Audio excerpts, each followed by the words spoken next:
Hi, good morning. I'm Bradley Chapman, and welcome. Good day to you, and happy Saturday. Feel free to join in and share in the comments. This is the Diamond Show with Bradley Chapman in conjunction with Radio Works, and we're coming on today to have a quick 20-minute conversation about overcoming the fear of speaking in public.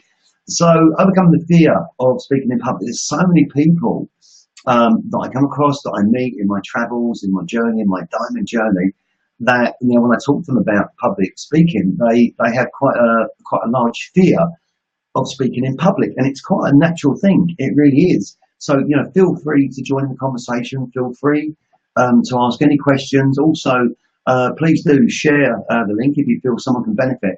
If you are listening and you're somebody that perhaps has a fear of speaking in public, the first thing is don't worry, don't panic. It's a natural thing.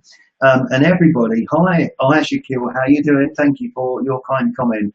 So everybody actually has a fear of something. We all do, and it's only natural. So what I'm going to do in the next 20 minutes is just press public speaking experiences and how I feel, and you may resonate with that with regards to how you feel about public speaking, and how indeed you can overcome it.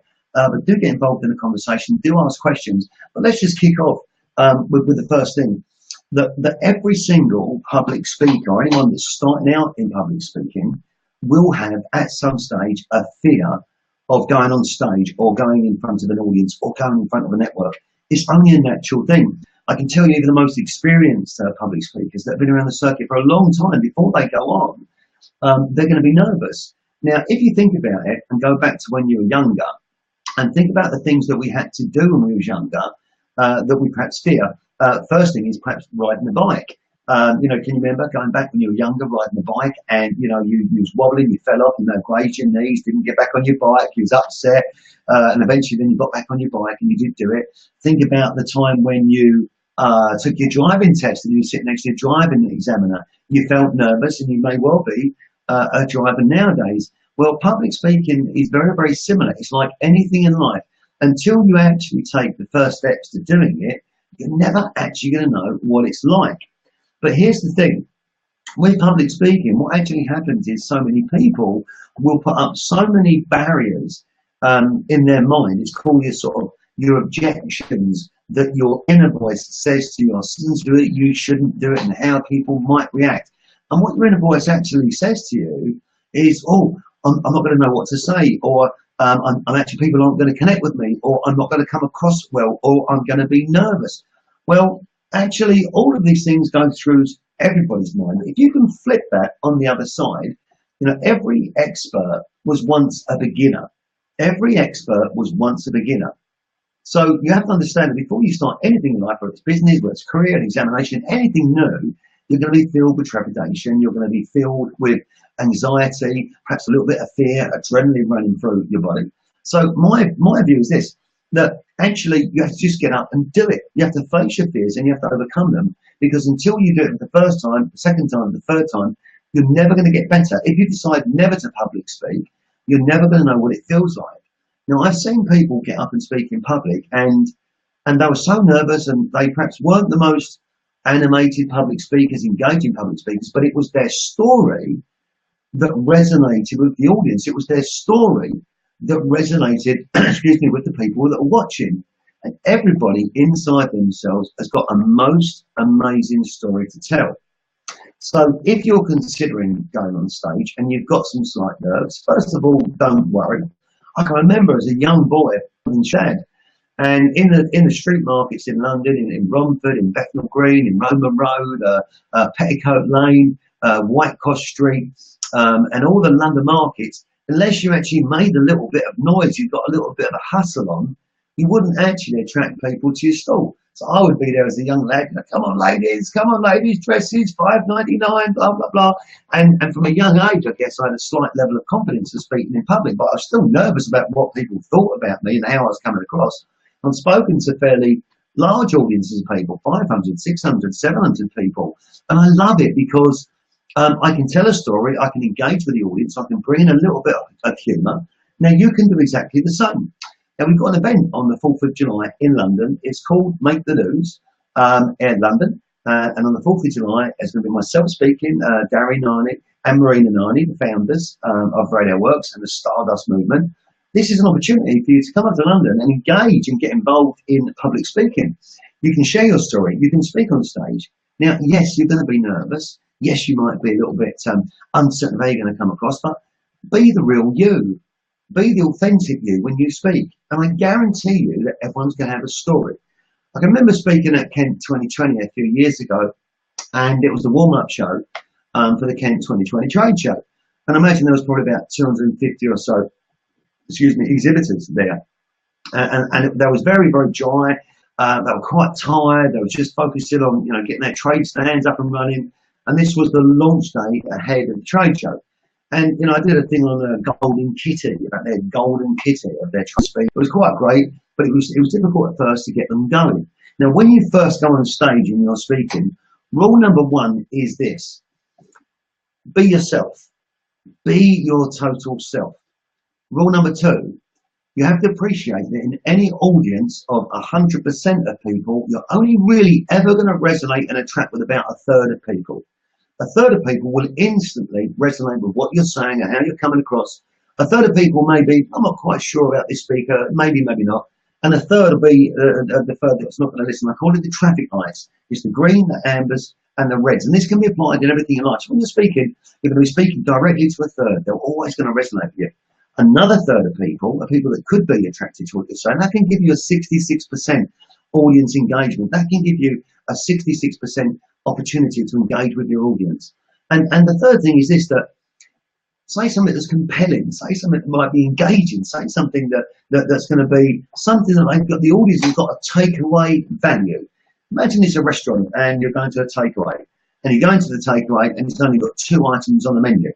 Well, if there's only 2 items on the menu, one, you're going to be disappointed the menu's only got 2 items, and two, you're going to come away thinking, oh, there's only 2 items on the menu. Take away 5, 40, 50 items on the menu. The service is absolutely fantastic. The people behind the counter greet you with a smile, great customer service. You have your takeaway away, it's in beautiful pots. They give you some cutlery, you sit down, you eat your takeaway, and it tastes beautiful, and you love it, and you'll go back. It's not always that way with public speakers. A lot of public speakers will have a fear that actually how many people's going to turn up, how many people's going to speak to me, but they will come if you keep going. I'll give you an example. I'm just about to embark upon my own journey of the Diamond Show. My new website, bradleychapman.com, is just about to go live tomorrow, the day after. I've got a book coming out. So for me, it's a massive transition in my life and what I'm doing. I'm nervous about people watching. Right now on Facebook Live, you're watching your eye count of how many people's watching.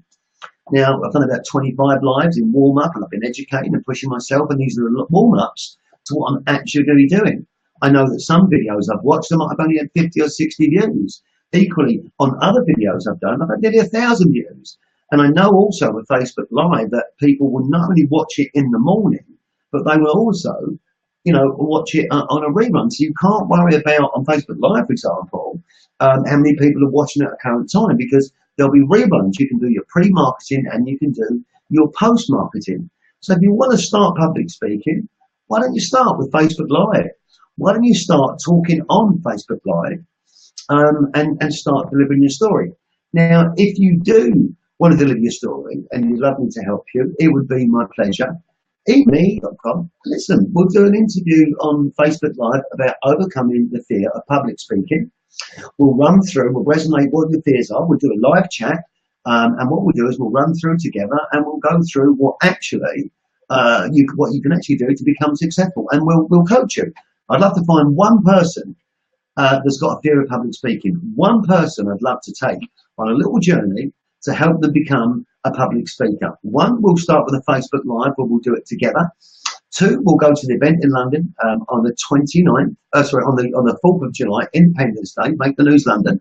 And we'll also get you to speak on stage. It will be broadcast. You'll be around all sorts of very, very influential, heartfelt and sincere people that will only support you. And it will start your journey of overcoming your fear of public speaking. So please do email me and say, Bradley, I want to be that person. Bradley, I want to be that person that you help overcome the fear of public speaking. It may also be that inside of you, you're sitting there and you're watching, you're thinking to yourself, well, actually, I'm not quite happy, excuse me, with my career. I'm not quite happy where I'm at. I've got a story to tell. I've got something inside of me, a burning desire. I want to get it out, but I don't know quite how to get it out. I know my story is quite painful, but it's quite also quite inspirational, and I want to get that out. So I guarantee you, if you reach out, the first person that emails me, and as long as you're genuine and you're what I call agreeing and you're open with your story, that will start with overcoming the fear of public speaking. Will start to build you. I'll start to coach you and help you. I'll hold your hand, I'll help you, but you've got to want to do it. You've got to understand that you may fall over. You've got to understand that not every public speech that you do is going to be perfect. I'm not, I'm far from it, but I'll help you to gain that confidence. I'll help you to bring a bit of humour. I'll tell you a funny story about public speaking. I was in front of a sales team once, and I was motivating the sales team. It was an advertising company, and there must have been 200 people there. And the figures were down, and we was having a lunchtime sales meeting to get the figures up and to get my motivated and boosted. And I started doing my normal motivational thing, and I'm talking to all these guys. All of a sudden, I started doing all these high kicks with my legs and to get everyone motivated, a bit like the guy that used to be on the breakfast show, the black guy, the breakfast workout guy. I can't remember his name. And all of a sudden, everyone's starting to have a little bit of a giggle, and they're starting to loosen up a little bit. All of a sudden, I did a high kick, and one of the floor tiles come out from underneath my feet, and I absolutely collapsed. I collapsed to the floor. So I collapsed to the floor. And Nina Harris, would you ever shave your head? I think I'm pretty bald already, Nina. Nina's just said to me, Bradley, would you ever shave your head? I think, Nina, yes, I would. There's a foundation that's starting at the moment, which is called the Stardust Foundation by Marina Nani. And if we got the right amount of sponsorship, yes, I would shave my head for charity. I'll tell you why I'd shave my head for charity. And that would be because of all the things that's been happening recently around the world, the Grenfell Tower and all the things that's going on. I'd probably be prepared to do just about anything for charity right now, because a beloved friend of mine, Marina Nani, who's got a heart of gold, she wants to change the world, and she wants to give to the world, and she wants to create a foundation that's going to really change things. So, Nina, in answer to your question, yes, I would shave my head. There wouldn't be much to come off, right? Look at that, yeah? But I'd shave my head for charity, and that charity would go to the Grenfell Tower victims. We all need to do whatever we can. And again, thank you for Shaquille. So just going back to this story. So I'm talking to the sales team. All of a sudden, floor tiles come out from underneath me, and I've hit the deck. I've gone down like a sack of potatoes. Right? Everyone's in laughter. The whole audience are absolutely peeing themselves at laughter. You know, I'm embarrassed. I've fallen over. I got straight back up, and I was laughing to myself. But inside, I was so embarrassed because I absolutely looked to fall in front of people. Actually, from looking to fall and laughing with them, the sales figures in the afternoon went up anyway, and for days they're talking about he fell over, you know, you like a sack of potatoes, bless you, and you know, you made a scene or what have you. So public speaking, very important. Don't be afraid. I'm looking for one person I can help to coach and overcome their fear of public speaking. Your audience, when they're looking at you, you're going to look into their eyes when they're speaking. You're going to be looking at them thinking, do they like what I'm saying? Am I making sense? You're going to have nerves running through your body. You're going to be concerned, you know, about what's saying. I don't know if this logo is appearing on the screen. It looks like it's on my head at the moment, but it should be okay on live. You're going to have people that's going to be thinking this and that about you, but it doesn't matter. All that matters is about what you do, about your delivery. Just keep going, keep honing your skills, put some humour in your engagement, make sure you look into their eye. When you're talking to them, make sure you look around the audience and connect with different people's eyes and connect with them. When you're talking and you're saying at a certain point, pause for a moment when you look at them. So if you say something dramatic like, do you want to overcome your fear of public speaking?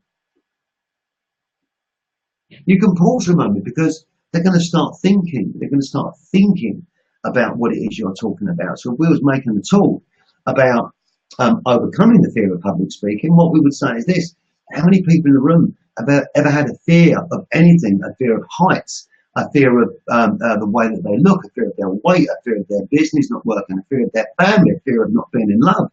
Who's had a fear in the room? I guarantee that most people would put their hand up. The people that don't put their hand up, they're either lying or they're in denial, or they just don't want to participate to expose themselves because they're going to feel naked that they've said something that they don't want to admit to. Public speaking is an art. It takes time to improve myself. Not everybody's perfect, and not everybody's going to resonate with you. So email me at bradleychapman, me at bradleychapman.com if you're the person that wants to be coached on public speaking. Once you master it, you're going to be a fantastic public speaker, whether you're working in a business, you want to speak to your team, in your company, into your family life, with friends, around people, at parties, wherever you are, your confidence can grow and you can get much more effective and efficient at speaking in public. But if you don't try for the first time, you're never going to overcome any fears or concerns you've got about public speaking. So don't be afraid. Don't be afraid. Don't be scared. There's plenty of people out there that will help you. I'm one of them. I love helping people transition, the diamond experience, I call it. And the diamond experience is about helping people to move from one place to another. It's about helping them realize that actually inside themselves they do have a diamond, and showing them how to pick that diamond up, which first looks like a piece of coal, and then showing how to get the diamond out of the coal, to then start to shape and polish it, their diamond, and then to become a really bright, shining diamond. It's called the diamond experience. Each of us have got challenges in our lives. Each of us has got something that we can move forward on and develop, and personal development in every single area is absolutely vital. That's it for me today. It's just a very, very quick broadcast. If you're the person you want me to coach you in public speaking, it will be my pleasure. Me at bradleychapman.com. And thank you very much indeed for watching. Everybody have a fabulous Saturday. Enjoy yourselves wherever you are. This is the Diamond Show in conjunction with Radio Works. Stardust to you all. God bless. Have a great day. Enjoy it. Thank you. See you now. Bye.